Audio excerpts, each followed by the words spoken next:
Hong Kong का e visa आप Pakistani passport पर साल 2025 में किस तरह से हासिल कर सकते हैं। इसकी एम्बेसी की फीस कितनी है, प्रोसेसिंग टाइम कितना है, डॉक्यूमेंट्स कौन कौन से रिक्वायर्ड हैं और क्या इसका वीजा आप फ्रेश पासपोर्ट पर भी हासिल कर सकते हैं या नहीं।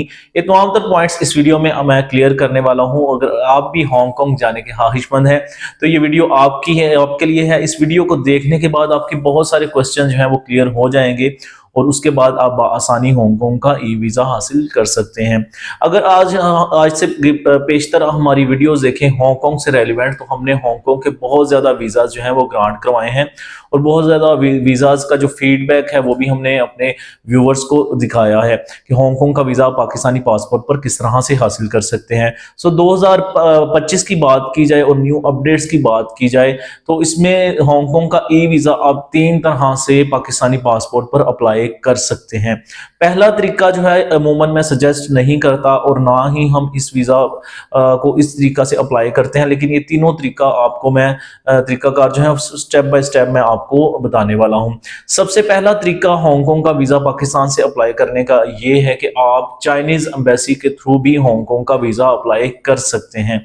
लेकिन मसला ये है कि जब आप चाइनीज एम्बेसी के थ्रू हांगकांग का वीज़ा अप्लाई करेंगे, जो कि चाइनीज एम्बेसी भी अपना सारा होल्ड जो है ऑथराइजेशन वीज़ा से रेलिवेंट जेरिस को दे चुकी है।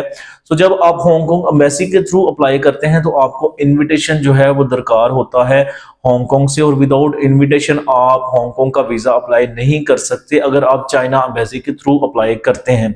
सेकेंडली, जो एम्बेसी की फीस है वो भी आपको एडवांस देनी पड़ती है, इसलिए अमूमन लोग ये पहला जो ऑप्शन है इसको चूज नहीं करते क्योंकि इसमें एडवांस फीस होती है। सेकेंडली, इनविटेशन लेटर भी आपको हांगकांग से मंगवाना पड़ता है। ना ही हम ये जो पहला ऑप्शन है किसी को भी सजेस्ट करते हैं, लेकिन ये नॉलेज के लिहाज से मैं आपको बता रहा हूँ। जो दूसरा तरीका है वो ये है कि एक दफ़ा सारे इसके डॉक्यूमेंट्स जो हैं हम बना के उसके बाद हांगकांग इमिग्रेशन को हांगकांग में ही तमाम तर डॉक्यूमेंट्स और फाइल कंप्लीट जो है वो कोरियर के थ्रू भेजते हैं। और जब कोरियर यहाँ से भेजते हैं तो तकरीबन 4 से 5 दिन में वहाँ पर इमिग्रेशन में आपके डॉक्यूमेंट्स पहुँच जाते हैं और इसके बाद जो रिप्लाई है वो ऑनलाइन ही मिलता है। और इसका जो तकरीबन कंप्लीट प्रोसेसिंग टाइम है वो तकरीबन 1 से 1.5 महीना है, जिसमें कोरियर वहां तक पहुंचने की ड्यूरेशन भी शामिल है। जो तीसरा और आखिरी तरीका है वो टोटली ऑनलाइन है। तमाम तर फाइल ऑनलाइन ही बनती है और ऑनलाइन ही सबमिट होती है और उसके बाद तकरीबन 1 से 1.5 महीने के अंदर अंदर इसका प्रोसेसिंग टाइम है और एम्बेसी इसका रिप्लाई कर देती है। अब बात करते हैं, अगर आप बिजनेसमैन हैं तो आपको कौन कौन से डॉक्यूमेंट्स रिक्वायर्ड होंगे। बेसिक जो डॉक्यूमेंट है उसमें आपके पासपोर्ट के फर्स्ट पेज की स्कैन कॉपी, आईडी कार्ड की स्कैन कॉपी, फ्रंट और बैक वाइट बैकग्राउंड पे पिक्चर चाहिए होती है, एफआरसी फैमिली रजिस्ट्रेशन सर्टिफिकेट, ये बुनियादी बुनियादी डॉक्यूमेंट्स हैं। अगर आप बिजनेस पर्सन हैं तो आपको 3 माह पुरानी बैंक स्टेटमेंट देनी होगी, साथ में आपके बिजनेस से रेलिवेंट डॉक्यूमेंट जिनमें एनटीएन, टैक्स रिटर्न और चैम्बर का सर्टिफिकेट शामिल है। ये तमाम तो डॉक्यूमेंट्स आप हमें सॉफ्ट फॉर्म में देंगे, पीडीएफ फॉर्म में। इसके अलावा अगर आपके पास प्रॉपर्टी के डॉक्यूमेंट है तो वो भी आप एज अ सपोर्टिंग डॉक्यूमेंट के तौर पर लगा सकते हैं।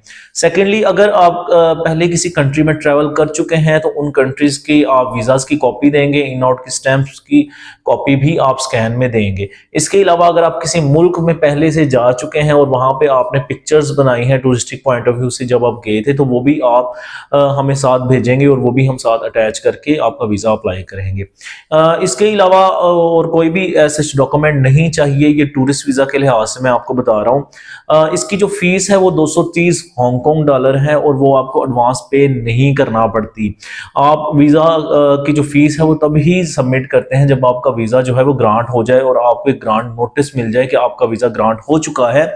अब आप फीस पे करेंगे और उसके बाद ही वीजा जो है वो डाउनलोड होता है, आपकी फीस जाया नहीं होती इसमें। सेकेंडली, अगर आप सैलरी पर्सन है तो आमतौर डॉक्यूमेंट्स वही चाहिए, जस्ट आपकी 3 माह की सैलरी स्लिप और एनओसी लेटर जो है ये आप साथ में लगाएंगे। फ्रेश पासपोर्ट पर इसका वीजा हासिल करना कंपैरेटिवली मुश्किल है, आसानी से नहीं मिलता क्योंकि अमूमन पाकिस्तानी यहाँ से जाते हैं और वहां जाकर या तो असाइलम क्लेम करते हैं या ओवरस्टे होकर कोई भी जॉब या अपना बिजनेस वहां पर रन करते हैं। सो अगर आपका फ्रेश पासपोर्ट है और आप बिजनेस पॉइंट ऑफ व्यू से हांगकांग जाना चाह रहे हैं तब आपका बिजनेस वीजा फ्रेश पासपोर्ट पर भी ग्रांट हो सकता है, लेकिन बिजनेस वीजा हासिल करने के लिए हांगकांग से आपका इनविटेशन मस्ट होना चाहिए। अदरवाइज विदाउट इनविटेशन आप बिजनेस वीजा तो अप्लाई नहीं कर सकते, लेकिन टूरिस्ट वीजा अप्लाई कर सकते हैं। जो कि कंपैरेटिवली मुश्किल है फ्रेश पासपोर्ट पर हासिल करना।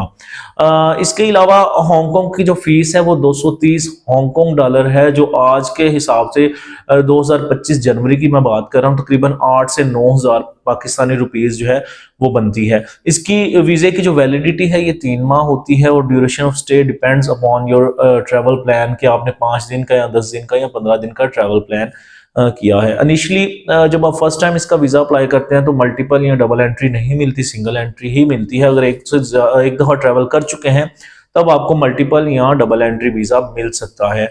सो हांगकांग का अगर आप वीजा अप्लाई करवाना चाहते हैं, ई वीजा, तमाम तर इंफॉर्मेशन मैं दे चुका हूं। इसके अलावा भी अगर आपको कोई पॉइंट्स क्लियर नहीं हो सके तो आप इस दिए गए नंबर पर हमें सुबह 9 से शाम 5 बजे तक ऑफिस टाइम पे कांटेक्ट कर सकते हैं। और अगर आप हांगकांग का केस हमसे प्रोसीड करवाते हैं तो हम डेफिनेटली आपको बेस्ट वीजा कंसल्टेंसी प्रोवाइड करेंगे, क्योंकि हमने हांगकांग के अब तक बहुत सारे केसेस जो है वो कर चुके हैं और हमारा अप्रूवल रेट हांगकांग वीजा से रेलेवेंट बहुत अच्छा रहा है।